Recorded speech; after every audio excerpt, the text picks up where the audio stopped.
Now, Jack, a completely unrelated question. Do you like MrBeast? No. Jack, do you think MrBeast ruined YouTube? Yes. Now, in all honesty, Jack, why? Because it became more about views, money, and popularity than it did about having fun. You just don't think you had fun playing Squid Games? You don't think you had fun riding on yachts? Building wells in Africa? I don't know. If he had fun doing those videos, they'd be longer. We'd see the fun. Ooh. I thought you were going to get me with that one, didn't you? Jacksepticeye has continued taking public shots at MrBeast, arguing that a series of controversies have raised serious questions about his choices. From criticism over appearing with Elon Musk after renewed public attention surrounding the Epstein case, to backlash over a kids-focused finance app and ongoing debates about some of his business projects involving AI and workplace practices, many critics believe the concerns deserve attention. Some people are saying that Jimmy buying a bank whose main product are payday loans targeted towards the youth sounds predatory. But when has a beloved creator with a Minecraft channel ever turned out to be a predator? Besides, if there's one thing I've learned on the internet, when an influencer starts up a financial service with a big focus on cryptocurrency, it's definitely not a scam. Personally, I'm excited for the next phase of MrBeast challenge content. Single mothers versus rising interest rates. Guy who financed a Hellcat he can't afford versus repo man with tow truck. Could you imagine defaulting on your mortgage with MrBeast? They just show up to your house, repossess it, and immediately start giving it away for YouTube videos. As more discussions have unfolded online, some fans have argued that Jacksepticeye was justified in speaking out and calling MrBeast's actions harmful. If you didn't know, this back and forth between Jack and Jimmy has been going on for a couple of years now. It really picked up in September 2023 during a lie detector test video with Tommy in it, where Jacksepticeye was asked whether he believed MrBeast had ruined YouTube. Jack's point is one that a lot of longtime viewers agree with. He, along with other OG YouTubers like Dan TDM and Markiplier, helped define what many people see as the golden age of gaming YouTube. They would fire up OBS, use simple webcams, and spend hours playing games, creating videos that became a huge part of countless childhoods around the world.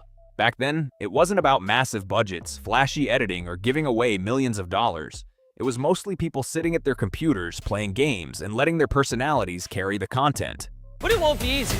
Good news, you have Slackbot, the powerful new AI from Salesforce to help you decipher the puzzle. Then MrBeast arrived with huge challenge videos and high-stakes competitions that completely changed the style of popular YouTube. Some critics felt that contestants were pushed into extreme situations for entertainment, while supporters saw it as ambitious content. You could also tell Jimmy took the criticism personally because his response ended up being long and pretty heated. Jimmy responded on Twitter, writing, "So I ruined YouTube because I didn't buy a mansion and a sports car, and instead reinvested my dollars into making content focused on doing good and inspiring kids to help people. If he had fun, the videos would be longer. What does that even mean, LOL? You think I'd give up every hour of my life for 14 years if I didn't have fun?" This clip is insanely disrespectful in my opinion, and obviously there is so much I could say about his content, but I'll just take the punches and be the bigger man, sigh. So you were paralyzed from the neck down. Yeah, and for about 8 years, I was trying to find some purpose in my life. And then you got Neuralink, and what has that changed? Anything anyone can do on a computer, I can do. That post immediately sparked a huge debate across Twitter. One side argued that Jack had a valid point, saying YouTube has become too polished, corporate, and driven by massive productions instead of personality. Others defended MrBeast, pointing to his enormous success and saying he simply evolved with the platform while continuing to attract millions of viewers. For a lot of people, YouTube originally felt like a place where anyone could upload their own ideas and creative projects. Over time, though, many creators began producing videos with budgets and production quality that rival traditional TV shows. Some viewers feel that shift moved the platform away from what made it special in the first place. How's it going, guys? A week ago, I launched an AI thumbnail tool to help small creators make better thumbnails, and I thought people were going to be pretty excited about it, but I definitely missed the mark. If you open up Twitter, you know what I'm talking about. And so I read all your guys' feedback, and I've been thinking a lot about it, and so we just enacted some changes that I think you guys will find positive. And so going forward, there is no AI thumbnail tool. Anyone from now on that signs up for ViewStats Pro, there will not be the AI thumbnail tool. It just doesn't exist. We pulled it down. And on top of that, I wanted to go one step further to really show artists out there that I care. If you go on viewstats.com, under our more tools section, it will say hire thumbnail artists. And if you click that, it'll take you to a page of artist portfolios where you can commission a real thumbnail artist to make you a real thumbnail. So I care more than any of you could ever imagine about the YouTube community. I mean, obviously I'm the biggest YouTuber in the world and I don't take that responsibility lightly. And so, you know, it deeply makes me sad when I do something that, you know, people in the community are upset by. And I also want to put out there that I guarantee you, I have spent more money on thumbnail artists than any other YouTuber in the world. I've probably spent more money on thumbnail artists than the top 100 creators combined. I mean, I have a small army of thumbnail artists that work for me. I'm looking to hire more thumbnail artists. So I just want to put that out there, and I have no intention of firing my thumbnail artists or anything. Like, this is, you know, just supposed to help make them more effective and blah, blah. I mean, you know what I'm saying. But regardless, it doesn't matter. The tool's down for future people that sign up for ViewStats Pro. And yeah, now it's a funnel to help artists make more money. So I'm really excited. Go check it out. Hey, go to viewstats.com and click on the Hire the Artist tab and, you know, go commission real artists, help them make more money. So take care, guys. Their view is that if they wanted Hollywood-style entertainment, they'd watch movies or open Netflix instead of clicking on YouTube. And that wasn't the end of the criticism. More recently, MrBeast found himself at the center of another online debate after appearing in a Super Bowl commercial that made use of AI technology, adding yet another controversy to the growing list of discussions surrounding him. More specifically, it was an AI assistant called Slackbot, and that sparked plenty of criticism from people who worry that AI tools could eventually replace workers and lead to more layoffs. That concern became a big part of the conversation surrounding the ad. Jimmy also faced backlash from some people for publicly supporting and promoting Elon Musk. To make professional-looking viral thumbnails with zero Photoshop experience. And the best part is, this new method works in every niche. Whether you do gaming, cooking, beauty, this works for all of them. From creating custom results from any channel to literally being able to put your face on a thumbnail, it literally feels like cheating. This is the home of the AI tool where you can type in any channel on all of YouTube and it will use it as inspiration for the thumbnail it's generating. So for example, let's say you're MrBeast. You would just type in MrBeast here. Now it's gonna look at all my recent videos and get inspiration from them. And for the prompt, I'm gonna type in stranded on a volcano. And there you go, we now have a thumbnail with me dangling on the side of a volcano. This is perfect for inspiration, and if you do a couple iterations with the system, this is how you can literally generate your thumbnails going forward. Critics pointed to his posts about Musk's Neuralink, and some also questioned the support given renewed public attention around court documents related to Jeffrey Epstein that mentioned Musk, even though being named in such documents does not by itself establish wrongdoing. Neuralink is a brain implant technology that aims to create a direct connection between the human brain and computers. The goal is to let users move a cursor, interact with devices, or even control certain robotic systems using only their thoughts. On paper, that sounds like an incredible breakthrough for many people. Supporters point to its potential to help people with severe disabilities regain communication or greater independence. But critics see it very differently. They argue that this isn't just another gadget like AirPods or the latest smartphone. This involves the human brain, making the technology feel far more personal and controversial.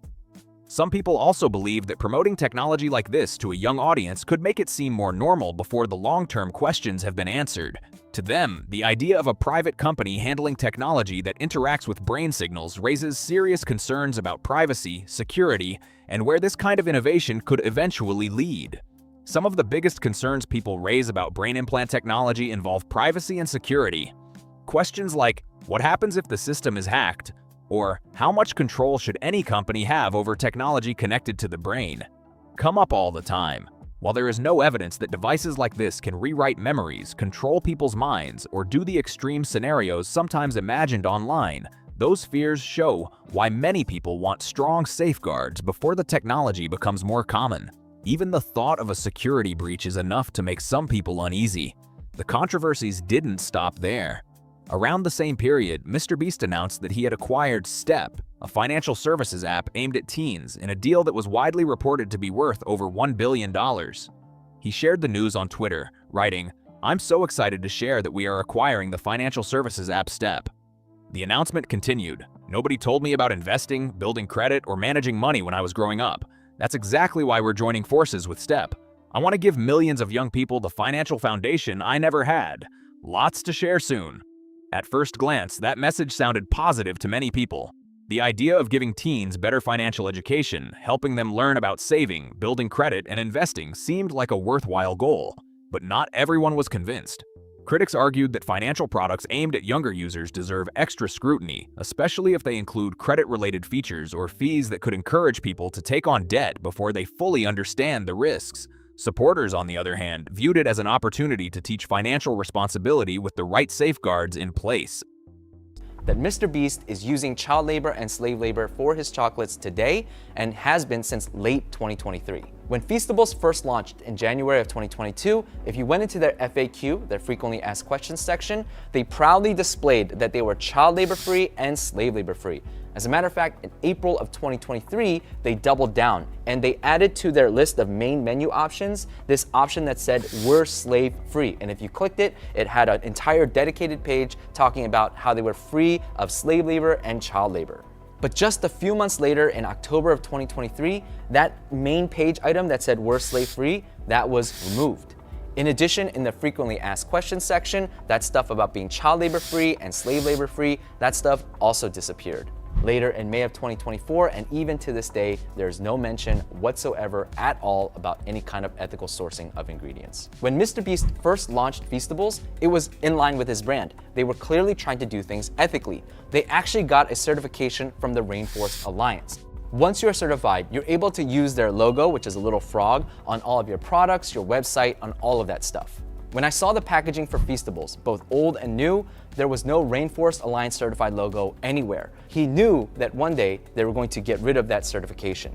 You see, if one day that package has a frog logo on it and the next day it disappears, people will notice. They will especially notice because the Feastables bar, MrBeast sent this thing to everyone, to all the huge YouTubers. So instead, they decide to only put it on their website because at the end of the day, who the hell reads a website except for weirdos like me? And if it was on the website one day and then gone the next, no one would notice except for, again, weirdos like me.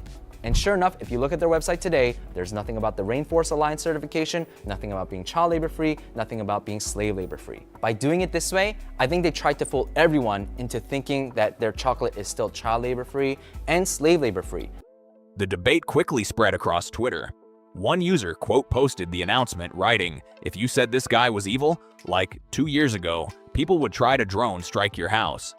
Jacksepticeye responded to that post with a yikes emoji, which many people interpreted as another sign that he remained highly critical of MrBeast. Critics argued that the acquisition was ultimately a business decision designed to generate profit, while supporters countered that a profitable business can also provide a useful service.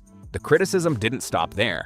The creator Lewis Spears also made a video about the app that many viewers found hilarious, poking fun at the idea of trusting a creator better known for giant YouTube videos with financial products. One joke that stood out was essentially, are people seriously going to put their hard-earned money into the hands of a dude called MrBeast? That kind of reaction summed up the skepticism some people had. More recently, Jacksepticeye has also been outspoken about where YouTube seems to be heading. YouTube CEO Neil Mohan announced that users will soon be able to use AI to generate shorts featuring their own likeness, adding that more than 1 million channels were using YouTube's AI creation tools daily as of December. Jack responded by quote posting the announcement with, "I'm tired, boss." For Jack and others who share his concerns, that's a worrying direction. They argue that if AI can generate content using your face, voice, and identity, it changes what makes creators unique. Someone who built a channel through their own personality and energy may see that shift as moving YouTube further away from human creativity and more toward automation. From Jack's perspective, YouTube's growing focus on AI tools and automation could reward creators who embrace large-scale production and new technology more quickly than those who built their audiences through personality-driven content. Supporters of that view argue that the AI platform is gradually shifting away from the style that made creators like Jacksepticeye so popular in the first place. This also wasn't the first time Jack criticized AI. When MrBeast launched ViewStats, one of its features used AI to generate thumbnail ideas inspired by the styles of other creators' channels, and that immediately sparked another round of debate about creativity, originality, and the role AI should play on YouTube. The feature was promoted as a way to help smaller creators improve their thumbnails. What do you think? You know what, Jimmy? Best burger you've ever had? I said, this was filmed before the lawsuit. It is a 6.5 out of 10, baby. You forgot a couple. What do you not like about it? No, it's the greatest burger you've ever had. I said, What do you not like about it? I like that it's free. No, you have to tell us why it's just 6 out of 10. Well, I'm a vegan for starters. Cut. I would buy one of these. Guys, it's very nice. I don't know. I'm not really over intensifying. It's going to explode. Alright. You can see the exact moment I realised that my jokes are not landing. Right here. Thank you, Jimmy. Thank you very much. And then he kicked me out. Users could enter a channel, and the AI would generate thumbnail ideas inspired by that creator's existing style, with the goal of helping videos stand out more. The tool quickly drew criticism. Some creators argued that AI-generated thumbnails borrow too heavily from other people's work and could reduce opportunities for freelance thumbnail designers who make a living creating custom artwork. Others also questioned whether features like this could create copyright or intellectual property issues, although those questions depend on how the technology is built and used. Jimmy later acknowledged the backlash and removed the feature. He posted a statement saying he had missed the mark, confirmed that the AI thumbnail tool would be pulled from ViewStats, and said it would not be available going forward. Even after the feature was removed, the discussion didn't end. Some people felt Jimmy handled the situation responsibly by acknowledging the criticism and making a change. Others, however, believed the messaging around the apology shifted attention away from the original issue and toward a more positive story about supporting thumbnail designers. Critics argued that instead of simply saying the feature was a mistake and leaving it at that, the response emphasized the company's investment in thumbnail artists and its support for creative professionals. To those critics, that came across as an effort to reinforce MrBeast's positive public image, while supporters saw it as an attempt to explain the decision and show a commitment to working with human designers going forward. Critics have argued that nearly every controversy involving MrBeast eventually gets reframed into a positive story for his brand. From their perspective, even his public apologies appear carefully managed to protect his image, while supporters see them as genuine attempts to address criticism and move forward. This also wasn't the first time Jacksepticeye publicly challenged MrBeast. Back in 2024, when Jimmy, Logan Paul, and KSI launched Lunchley, both Jack and longtime Minecraft creator Dan TDM criticized the project, arguing that creators should be careful about marketing products to younger audiences. Dan posted, "What happened to YouTubers, man? I can't not say anything anymore. This is selling stuff for the sake of making money. Simple. How does this benefit their fans? This is selling crap to kids who don't know better than to trust the people who are selling it to them. Do better." Jack quickly backed him up by posting, "You mess with Dan, you mess with YouTube." For Jack, Dan, and others who agreed with them, the issue went beyond Lunchley itself. They saw it as part of a bigger shift, where creators who once focused almost entirely on making videos were increasingly building consumer brands aimed at their own audiences. Supporters of those businesses, however, argued that expanding into products is a natural step for successful creators and doesn't automatically conflict with making entertaining content. Around that time, a lot of viewers felt they were starting to connect the dots. To them, it wasn't just about Lunchley, it was about what they saw as a larger pattern. There were energy drinks, burgers, chocolate bars, snacks aimed at younger consumers, financial products, AI tools, and more. Some people began feeling that creators were spending less time celebrating cool projects and more time expanding their business empires. Critics argued that the focus had shifted from "look what we built" to "how many different products can we sell to this audience?" They said that if MrBeast had launched only one side business, it probably wouldn't have stood out much. After all, plenty of creators branch out into merchandise or food products. But as more ventures appeared, some viewers started questioning whether building businesses had become just as important as making videos. For many critics, Lunchley became a major turning point. They felt it marked the moment when the conversation moved beyond one product and toward the changing identity of YouTube itself. More people openly questioned whether the platform still felt creator-driven or whether the line between independent creators and large media businesses had become increasingly blurred. They contrasted that with YouTube's earlier years, when many creators relied primarily on ad revenue and occasional sponsorships rather than a growing portfolio of consumer brands. Some critics argue that today's biggest creator channels can start to feel like one giant marketing funnel, with each video helping promote another product or business venture. Others disagree, saying there's nothing wrong with creators building companies alongside their content as long as they're transparent about it.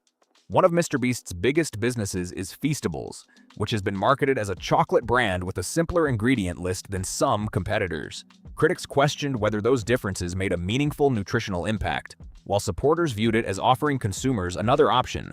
The brand has also faced criticism from some creators, including Lunchley, who raised questions about cocoa sourcing and supply chains, arguing that companies should carefully examine the risk of child labor within the broader cocoa industry. Those are allegations and concerns that have been publicly debated rather than established findings against MrBeast himself. Another business that drew a lot of attention was MrBeast Burger. At first glance, many people assumed it was a traditional restaurant chain owned by Jimmy. In reality, it mainly operated through a ghost kitchen model, where existing restaurants prepared and delivered branded menu items instead of dedicated MrBeast Burger locations. That approach allowed the brand to expand incredibly quickly across multiple states and countries, but it also created major consistency problems. No one ever believes anything I say. So, I mean, because they're like, you're a billionaire. I'm like, that's net worth. I have negative money right now. I'm borrowing money. That's how little money I have. Technically, everyone watching this video has more money than me and their bank account if you subtract the equity value of my company, which doesn't buy me McDonald's in the morning or whatever. Customers reported very different experiences depending on which kitchen prepared their order, with some sharing complaints online about poor quality, undercooked food, or other issues. The disputes eventually escalated into a legal battle, with MrBeast filing a lawsuit seeking more than $100 million over disagreements surrounding the business, and today the brand's footprint is far smaller than it once was. For critics, the rapid expansion became part of a broader pattern they believed prioritized growth over consistency. Supporters, however, argued that many of the quality issues stemmed from the ghost kitchen partners rather than Jimmy personally, making the situation more complicated than it first appeared. As the debate continued, one thing became clear. Criticizing one of MrBeast's projects almost always sparked a huge online argument. More recently, another project that sparked debate was Beastland. Some critics questioned the decision to launch a major attraction in the Middle East, pointing to ongoing concerns raised by human rights organizations about labor conditions and the treatment of some migrant workers in parts of the region. Others also argued that high-profile entertainment and sporting projects can improve a country's international image, a practice often referred to as sports washing, or more broadly, reputation washing. However, there is no public evidence supporting speculation about any specific financial arrangement beyond what has been officially announced. Nice to meet you. I'm Jimmy, MrBeast. Yeah, there's this charity thing called Team Water, where every dollar donated is a year of clean water for someone in need. Your friends here were saying you were a very generous soul. Are you really gonna do this shit? I fucking did the McDonald's drive-through, man. Is this gonna happen to me? Just give me a number, Jimmy. All right, so Jinxie, Logan, they both just committed 100 grand and 100K? No way. I see tweets all the time about how you're the most watched Twitch streamer, like watch time every month. You're like crushing it. And you know what? You know how much I get paid for that? 17 cents. It's a big day for me. I'll donate. I'll donate, Jimmy. I'm not gonna donate $100,000. I'm gonna be honest. That's a lot of money. You're putting people on the spot. Put me on the spot too, man. And now I'm broke. Y'all try to make me look like an asshole. That's what's going on. I know what's going on here. Beyond individual controversies, some of MrBeast's critics say their biggest frustration is his public image. They argue that he presents himself as one of the nicest and most relatable creators on YouTube, while frequently emphasizing that he reinvests much of his money back into his businesses and videos. For those critics, comments suggesting he has relatively little personal wealth compared with what people might assume can come across as difficult to reconcile with the scale of his highly successful companies and projects. Some critics also question the way MrBeast talks about his finances. They argue that although he often says he reinvests most of his money into his companies and videos, the overall value of his businesses makes it hard for them to see him as an average, relatable person. Discussions about taxes, business losses, and borrowing against assets frequently come up online, but those topics can be complex and depend on the specific financial structure of a company, so they're often debated without complete public information. Critics also point to MrBeast's large charitable projects, such as funding prosthetics, building schools, and supporting other causes. While many people praise those efforts, some have questioned campaigns that encourage public donations alongside creator-led fundraising initiatives, including the Team Water campaign he helped launch, arguing that large creators should be clear about how those efforts are structured and funded. Some critics felt the campaign came across less as a traditional charity fundraiser and more as a major public relations moment for MrBeast. They argued that given his resources, he could have chosen different ways to support charitable causes directly, while supporters responded that large fundraising events can inspire many more people to contribute and increase the overall impact. The live stream itself also became part of the discussion. Wait, should we go for 10 mil? 10 mil? No? No? I just throwing it out there. I mean, 10 million is a nice round number. No. I was good. But, or less. I'm gonna give it a buck. I was a little bit mad at Jimmy for not ending at 5 mil because of the way that it was ending. And I was mad at him again for not ending the second time. And people were gonna say, why are you mad at him? You're basically more money. But that's not the point though. The point is that I feel like as a person, not as a streamer, I was mad because the guy, Hayes, he was paying money for charity to wrap it up. During the event, MrBeast reached out to well-known creators and streamers to encourage more donations, and some viewers felt the fundraising goals kept getting pushed higher as the stream went on. XQC, who appeared during the broadcast, was seen by some viewers as growing frustrated with how long the stream was lasting, adding another talking point to the online debate. Honestly, I could keep going because MrBeast has been at the center of so many controversies and business debates that each one could be its own story. At this point, it almost feels like enough material for a full documentary rather than just one video. But the bigger point isn't about listing every controversy. For Jacksepticeye, Dan TDM, and the people who agree with them, the real concern is how YouTube has changed over the years. They believe the platform is moving away from individual creators and becoming increasingly driven by massive brands and business ventures. In the end, the debate isn't simply about whether MrBeast is successful or works hard. It's about what kind of YouTube viewers want the platform to become in the future. Creator except MrBeast. So MrBeast gets all the credit.